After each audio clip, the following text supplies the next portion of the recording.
On a time level, it took me around 200 hours to design just the front image, like the picture you see in the big. And then it took me around 1,000 hours to find a model that was 3D printable and that was drawn in 3D at all sizes. So let's say around 6 months full time. And of course there are maybe ways to do it faster, but I don't want to work with programming. I don't say never in my life, but at that moment, because a lot of things that I see in programming are like always the same or the same system. So I really love to work from a belly feeling as an artist. And mostly I have an idea, but I don't have a clear idea. So I'm starting especially for AGRIEBORZ like this sculpture, I'm starting to make the tubes of the lungs and making 5 variations on it. And I'm starting to make a heart and making 5 variations on it. And I start to make all my own organs, and then it's almost like a kid playing with Lego cubes. It's like a game for grown-ups.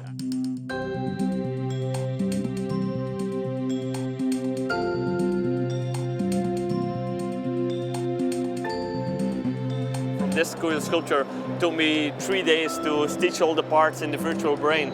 And in reality, you can almost not see it. But for me, it's important that a sculpture is detailed and you really have like the imagination and the feeling to really go beyond it and really go in it. On school, all my teachers always explained and complained because no, don't use computer, it's too fast and you can click and in one button you have something. That were of course people with a traditional background, and sculpture in the past was really taking hard knowledge, craftsmanship, and you didn't do that at a young age, so it is something that has to grow. And I think even today, if you want to make something really spectacular and especially something complex, just takes time to make.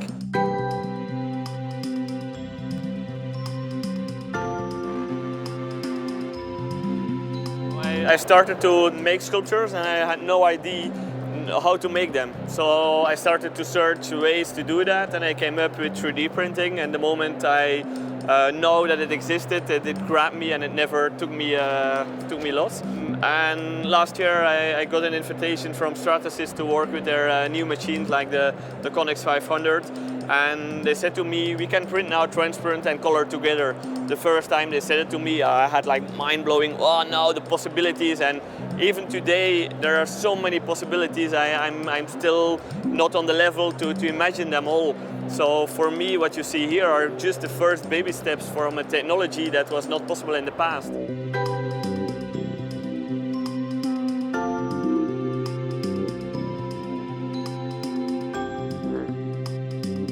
I compare it always like a sculptor in the past. He could only carve in a block of marble or a block of wood till where his hand could reach or till where his chisel could reach. And that's the beauty on 3D printing. We can design so complex like our imagination, and because it's printed in layers, you can make everything in the inside so complex as you want. And I think for sculpture at all, it brings a completely new world and new possibilities. And that is what interests me as an artist. I don't want just to make something nice. I want to see what was sculpture in the history and how can I, as a child of my time, put the next step on that. And I'm sure 3D printing can be the next evolution in sculpture. And of course, not every sculpture will work in the future with 3D printing, but it's just, for me, like the one works with paint or the other works with a pencil. 3D printing is my kind of stuff.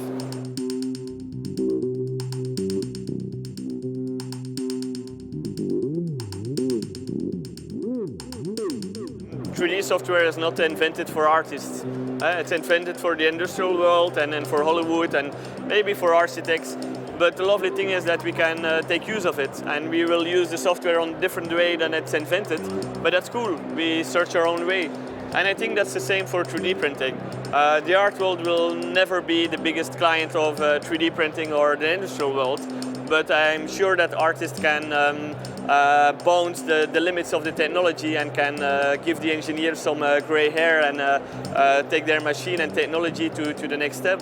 And I think that's the beauty on Stratasys, that they understand that, and they are helping to support artists and to invite artists to be the first ones to experiment with the machines.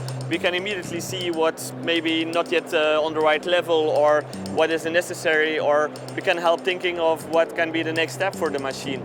And I think on that level you can make a win-win for both parties.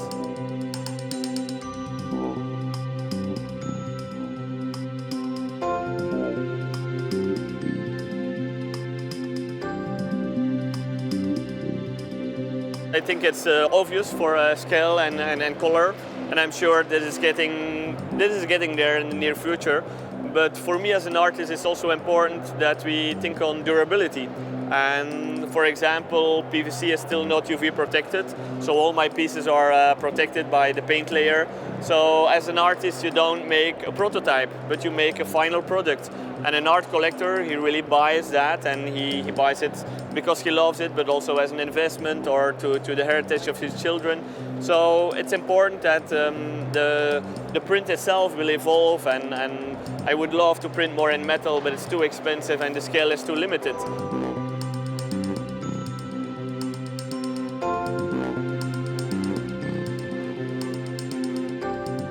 I think it will only be really into the world, and everybody will start to use it the moment that it's full option.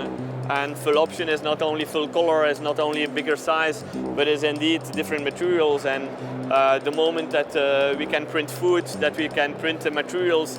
But what will happen if everybody will have in the near future a little factory in his home? What will it do with our economic? What will it do with copy law? So I think in the future there will happen a lot, and we're in the middle. We've seen nothing yet, and like the slogan of the 3D print show, I'm sure internet changed the 90s, but I'm sure 3D printing will be the future. And we cannot imagine the world without internet or without a cell phone. And that will be 3D printing the next generation, and it will be even a bigger buzz than the internet. So I think we cannot imagine what will be the future of that.